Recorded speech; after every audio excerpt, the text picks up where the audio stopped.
എല്ലാ കൂട്ടുകാർക്കും നമ്മുടെ പുതിയ വീഡിയോയിലേക്ക് സ്വാഗതം. ഇന്ന് ഞാൻ നിങ്ങൾക്ക് വേണ്ടി കൊണ്ടുവന്നിരിക്കുന്നത് നിങ്ങൾ ഈ കാണുന്ന പോലെ ഹോണ്ടയുടെ രണ്ട് വാഹനങ്ങളാണ്. 2025 മോഡൽ ആക്റ്റീവ 125, അതുപോലെ ഡിയോ 125. ഇപ്പോൾ രണ്ടും ഒരേ എഞ്ചിൻ വെച്ചിട്ട് വരുന്ന 123.92 cc എഞ്ചിനാണ് രണ്ട് വണ്ടിക്കും വരുന്നത്. അപ്പോൾ ഈ രണ്ട് വണ്ടിയുടെയും കമ്പാരിസൺ നോക്കിയാൽ ഒന്നൊരു ഫാമിലി സ്കൂട്ടറാണ്, ഒന്ന് കുറച്ചുകൂടി സ്പോർട്ടി ആയിട്ടുള്ളൊരു സ്കൂട്ടറാണ്. ഒന്ന് ഫാമിലി ആയിട്ടുള്ള ആൾക്കാർ തിരഞ്ഞെടുക്കുമെങ്കിൽ ഈ വരുന്നത് കൂടുതലും യങ് ജനറേഷനെ പറ്റി ഡിസൈൻ ചെയ്തിട്ടുള്ള അല്ലെങ്കിൽ അവർ തിരഞ്ഞെടുക്കുന്ന ഒരു മോഡലാണ് ഡിയോ എന്ന് പറയുന്നത്. അപ്പോൾ ഇത് തമ്മിലുള്ള ഒരു കമ്പാരിസൺ നമുക്ക് നോക്കിയാൽ ഇതാണ് 2025 മോഡൽ, ഇത് 2024 മോഡലാണ്. ഇതിൻ്റെ പുതിയ അപ്ഡേഷൻസ് 2025 വരാനിരിക്കുന്നതേ ഉള്ളൂ. അപ്പോൾ അതിന് മുമ്പ് ഈ രണ്ട് വണ്ടികളൊരു കമ്പാരിസൺ നമുക്ക് ചെയ്ത് നോക്കാം. അപ്പോൾ ആദ്യമായിട്ടാണ് നമ്മുടെ വീഡിയോ കാണുന്നെങ്കിൽ നമ്മുടെ ചാനൽ സബ്സ്ക്രൈബ് ചെയ്യുക, തൊട്ടടുത്തുള്ള ബെൽ ഐക്കൺ ഓൺ ആക്കുവാണെങ്കിൽ ഞാൻ കൊണ്ടുവരുന്ന ഇതുപോലുള്ള എല്ലാ ഇൻട്രസ്റ്റിംഗ് ആയിട്ടുള്ള വീഡിയോസ് നിങ്ങൾക്ക് കിട്ടുന്നതാണ്. നമുക്ക് നേരെ ഈ രണ്ട് വണ്ടിയുടെ കമ്പാരിസണിലോട്ട് കിടക്കാം.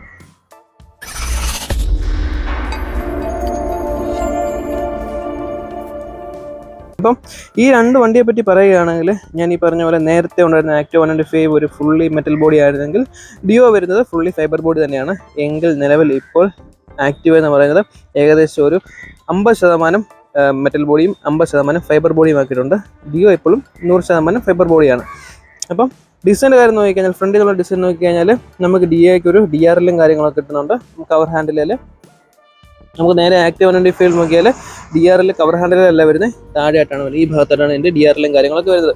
രണ്ട് വണ്ടിക്കും LED ലൈറ്റ് തന്നെയാണ് വരുന്നത്, ഹെഡ്ലൈറ്റ് LED തന്നെയാണ് വരുന്നത്. ആക്റ്റീവയുടെ പുതിയ ഡിസൈനാണ്, പുതിയ മോഡൽ കൊടുത്തിരിക്കുന്നു. പിന്നെ നമുക്ക് ഈ കവർ ഹാൻഡിലിൽ ക്രോമിൻ്റെ ഒരു ഫിനിഷിങ് നല്ല ഭംഗിയിൽ കൊടുത്തിരിക്കുന്നത്. അത് പുതിയ ആക്റ്റീവ 125 കാണാൻ നല്ല രസമുണ്ട്.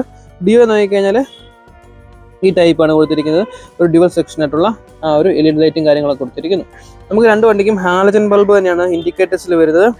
നമുക്ക് ഈ ഡിയോയിൽ ഈ ഒരു ഷേപ്പിൽ ഈ ഒരു സ്റ്റൈലാണ് വരുന്നത്. കുറച്ചുകൂടെ ഒരു അഗ്രസീവായിട്ടുള്ള ലുക്ക്, അഗ്രസീവായിട്ടുള്ള സ്റ്റൈലിങ്ങിലാണ് വരുന്നതെങ്കിൽ ആക്റ്റീവയ്ക്ക് വരുന്നത് ആ ഒരു നോർമൽ ക്ലാസിക് ആയിട്ടുള്ള ആ ഒരു ലുക്കാണ്. നമ്മൾ എത്ര കാലം തൊട്ട് ആക്റ്റീവ 125 കാണുന്നു അന്ന് തൊട്ട് ഉള്ളൊരു ഡിസൈൻ എലമെൻ്റാണ് ആക്റ്റീവയിൽ നിലനിർത്തിയിരിക്കുന്നത്. അതിന് മാറ്റമൊന്നുമില്ല. നമുക്ക് ഫ്രണ്ടിലായിട്ട്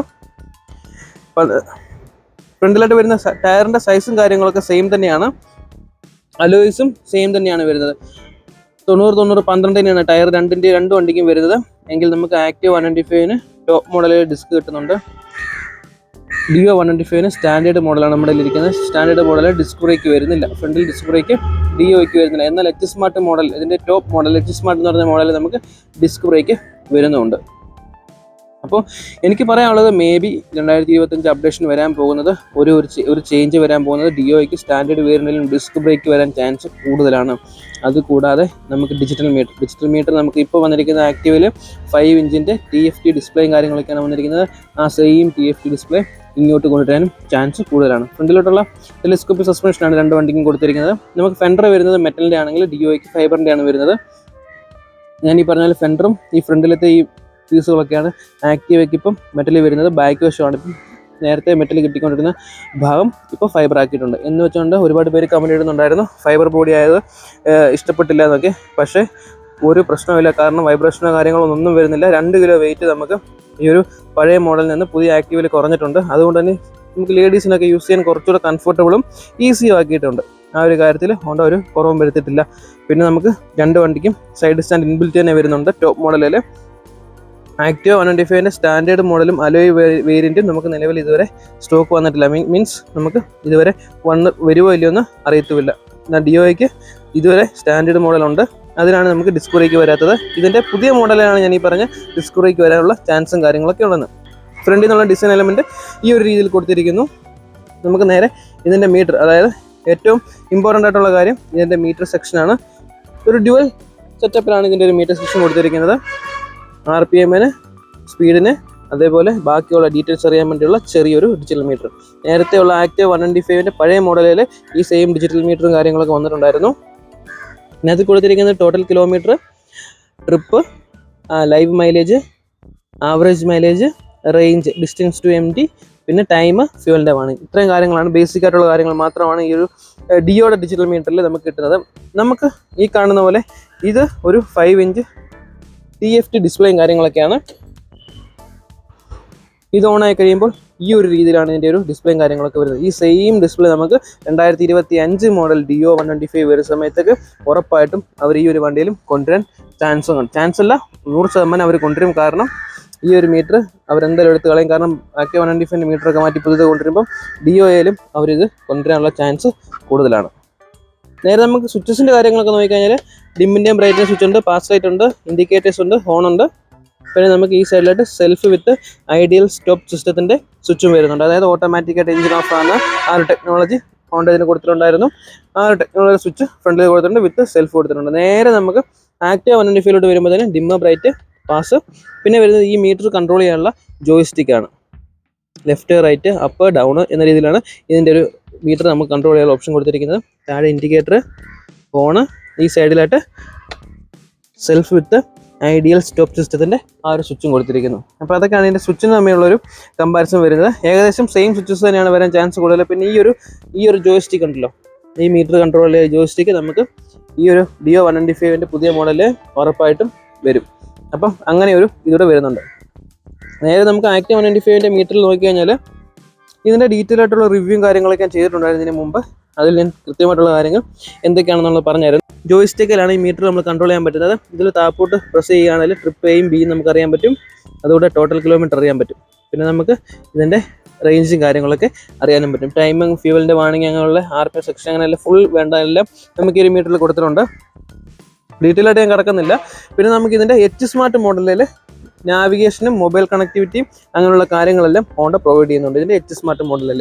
അപ്പം എന്തായാലും ഇതിൻ്റെ സ്മാർട്ട് മോഡലിലായിരിക്കും DOയ്ക്കും നമുക്ക് ബ്ലൂടൂത്ത് കണക്ടിവിറ്റിയും കാര്യങ്ങളെല്ലാം ഹോണ്ട കൊടുക്കാൻ ചാൻസ് ഉള്ളത്. കാരണം സ്റ്റാൻഡേർഡ് മോഡലിൽ അവർ ആ ഒരു ഡിഫറൻസ് വരുത്താൻ വേണ്ടി സ്റ്റാൻഡേർഡ് മോഡലിൽ ഡിസ്ക് കൊണ്ടുവരാം, പിന്നെ TFT ഡിസ്പ്ലേയും കൊണ്ടുവരാം. ബ്ലൂടൂത്ത് കണക്ടിവിറ്റി മിക്കവാറും DOയുടെയും സ്മാർട്ട് മോഡലിലായിരിക്കും വരാൻ ചാൻസ് കൂടുതൽ. പിന്നെ രണ്ട് വണ്ടിക്കും ഒരു പ്രോ ബോക്സും കാര്യങ്ങളെല്ലാം കൊടുത്തിട്ടുണ്ട്. അതൊക്കെ നീറ്റായിട്ട് തന്നെ കൊടുത്തിരിക്കുന്നു. കണ്ടല്ലോ ഈ ടൈപ്പ്. പിന്നെ നമുക്ക് DO 195 അടുത്തൊരു മാറ്റം വരാൻ ചാൻസ് ഉള്ളത്, നമുക്ക് ഈ സൈഡിലായിട്ടൊരു USB-C പോർട്ട് വരാൻ ചാൻസ് കൂടുതലാണ്. നമുക്ക് ആക്റ്റീവ് 195 ഇവിടെ വന്നിരിക്കുന്നത് USB-C പോർട്ടാണ്. ഈ സെയിം C പോർട്ട് നമുക്ക് DO 195 വരാൻ ചാൻസ് കൂടുതലാണ്. പിന്നെ നോക്കിക്കഴിഞ്ഞാൽ ബോഡിയിലുള്ള ആ ഒരു കളർ, നമുക്ക് ആക്റ്റീവ് 195 നേരത്തെ ഈ ഭാഗം എല്ലാം ബ്ലാക്ക് ആയിരുന്നെങ്കിൽ ഇപ്പോൾ ബ്രൗൺ ആയിട്ടുള്ള കളറാണ് വരുന്നത്. സീറ്റായാലും എല്ലാം ബ്രൗൺ കളറിലാണ് വരുന്നത്. ആ സെയിം തന്നെ മേ ബി നമുക്ക് DOയിലും വരാൻ ചാൻസ് കൂടുതലാണ്. ഒരു പ്രീമിയം ഫീൽ കിട്ടാൻ വേണ്ടി നമുക്ക് ഈ ഭാഗങ്ങളെല്ലാം ബ്രൗൺ കളർ ആക്കാനും ചാൻസും കാര്യങ്ങളൊക്കെ ഉണ്ട്. സീറ്റും കാര്യങ്ങളൊക്കെ നോക്കിക്കഴിഞ്ഞാൽ അത്യാവശ്യം നല്ല കുഷനുള്ള സീറ്റും കാര്യങ്ങളൊക്കെയാണ് രണ്ട് വണ്ടിക്കും കൊടുത്തിരിക്കുന്നത്. നല്ല കംഫോർട്ട് ആയിട്ടുള്ള രീതിയിൽ യാത്ര ചെയ്യാൻ പറ്റുന്ന രീതിയിലുള്ള, എത്ര ലോങ് ഡിസ്റ്റൻസ് വേണേലും സിമ്പിളായിട്ട് കവർ ചെയ്യാൻ പറ്റുന്ന രീതിയിലുള്ള ആ ഒരു സെറ്റപ്പാണ് ഈ രണ്ട് വണ്ടിയിലും ഹോണ്ട കൊടുത്തിരിക്കുന്നത്. നമുക്ക് ബാക്കിലായിട്ട് 3D എംബ്ലം കൊടുത്തിട്ടുണ്ട്. ആക്റ്റീവയ്ക്കായാലും പുതിയൊരു 3D എംബ്ലമാണ് കൊടുത്തിരിക്കുന്നത്. ഈ DOയുടെ ഡിസൈനിൽ വലിയ കാര്യമായിട്ടുള്ള മാറ്റങ്ങളും കാര്യങ്ങളൊന്നും വരാൻ ചാൻസ് ഇല്ല. പിന്നെ സ്പ്ലിറ്റ് ആയിട്ട് കൊടുത്തിരിക്കുന്ന ഒരു ഗ്രാബ് റെയിൽ കൊടുത്തിരിക്കുന്നു. നമുക്കിത് സിംഗിൾ യൂണിറ്റ് ആണ്. രണ്ട് വണ്ടിയുടെയും പെട്രോൾ അടിക്കുന്നത് ബാക്ക് വശത്താണ്. ഈ ഒരു ഭാഗത്താണ് കൊടുത്തിരിക്കുന്നത്. 5.3 ലിറ്ററാണ് ടാങ്ക് കപ്പാസിറ്റി. E20 പെട്രോളൊക്കെ സപ്പോർട്ട് ചെയ്യുന്ന മോഡലാണ് രണ്ട് വണ്ടിയും കൊടുത്തിരിക്കുന്നത്. ബാക്കിലെ ടൈലറ്റ് നോക്കിക്കഴിഞ്ഞാൽ ഈ ഒരു സെറ്റപ്പിലാണ് DOയുടെ തന്നെ കൊടുത്തിരിക്കുന്നത്. മേ ബി നമുക്ക് DO ഒരു പ്രീമിയം കാറ്റഗറി, ഒരു സ്പോർട്ടി കാറ്റഗറി വരുന്നതുകൊണ്ട് നമുക്ക് DOയ്ക്ക് ഇനിയും വരുന്ന വേരിയൻറ്റ് ചിലപ്പോൾ LED ലൈറ്റ് ആകാൻ ചാൻസും കാര്യങ്ങളൊക്കെയാണ്. നിലവിൽ ഇത് നമുക്ക് ഹാലജൻ ബൾബാണ് വരുന്നത്. നമുക്ക് ആക്റ്റീവ നോക്കിക്കഴിഞ്ഞാലും ഈ ഒരു രീതിയിൽ ഉള്ള സെറ്റപ്പാണ് ഹാലജനാണ് കൊടുത്തിരിക്കുന്നത്. ബാക്കിലായിട്ട് കൊടുത്തിരിക്കുന്ന ടയർ രണ്ട് വണ്ടിയുടെ സെയിം തന്നെയാണ് കൊടുത്തിരിക്കുന്നത്. 10 ഇഞ്ച് അലോയ് വീലാണ് ബാക്കിൽ രണ്ട് വണ്ടിക്കും കൊടുത്തിരിക്കുന്നത്. ബാക്കിലെ ടയറിൻ്റെ കാര്യത്തിലും വ്യത്യാസം വരുന്നില്ല. സൈലൻസർ നോക്കിക്കഴിഞ്ഞാൽ കുറച്ചൊരു സ്പോർട്ടി ആയിട്ടുള്ള വണ്ടി DO ആയതുകൊണ്ട് തന്നെ ഒരു ഡ്യുവൽ ഹോളുള്ള സൈലൻസറും കാര്യങ്ങളൊക്കെ കൊടുത്തിരിക്കുന്നു. അതിൽ ഡ്യുവൽ പ്രൊട്ടക്ഷനും കൊടുത്തിരിക്കുന്നു. പിന്നെ നമുക്ക് ബാക്കിലായിട്ട് നമുക്ക് അഡ്ജസ്റ്റ് ചെയ്യാൻ പറ്റുന്ന ഷോക്കും കാര്യങ്ങളെല്ലാം കൊടുത്തിട്ടുണ്ട്. നേരെ നമുക്ക് ആക്റ്റീവ നോക്കിയാലും അഡ്ജസ്റ്റ് ചെയ്യാൻ പറ്റുന്ന ഷോക്കും കാര്യങ്ങളെല്ലാം കൊടുത്തിട്ടുണ്ട്. പിന്നെ നമ്മൾ നേരത്തെ കണ്ടിട്ടുള്ള ആ സെയിം ഒരു സൈലൻസറും കാര്യങ്ങളൊക്കെയാണ് ആക്റ്റീവയിലും കൊടുത്തിരിക്കുന്നത്. അപ്പം ഇതൊക്കെയാണ് ഇതിൻ്റെ ഒരു ഡീറ്റെയിൽഡ് ഒരു നമ്മൾ ഒറ്റ നോട്ടത്തിൽ നോക്കുമ്പോൾ നമുക്ക് തിരിച്ചറിയാൻ പറ്റുന്ന ഒരു കമ്പാരിസൺ എന്നൊക്കെ പറഞ്ഞാൽ, നമുക്ക് ഈ സൈഡിലായിട്ട് പ്രീമിയം ക്വാളിറ്റി വരുന്ന ഫുഡ് റെസ്റ്റും കാര്യങ്ങളൊക്കെ കൊടുത്തിട്ടുണ്ട്. അത് നമുക്ക് DOയ്ക്കും അങ്ങനെ തന്നെയാണ് വരുന്നത്. അപ്പം ഈ വീഡിയോ ഇഷ്ടപ്പെടുകയാണെങ്കിൽ നിങ്ങളുടെ അഭിപ്രായങ്ങളും കാര്യങ്ങളൊക്കെ തീർച്ചയായിട്ടും കമൻറ്റ് ചെയ്യുക. അതുകൂടാതെ നമ്മുടെ ചാനലിന് സബ്സ്ക്രൈബ് ചെയ്ത് നമ്മളെ സപ്പോർട്ട് ചെയ്യുക. ഇനി അടുത്തൊരു വീഡിയോയിൽ കാണുന്നതിനും വരെ ബൈ.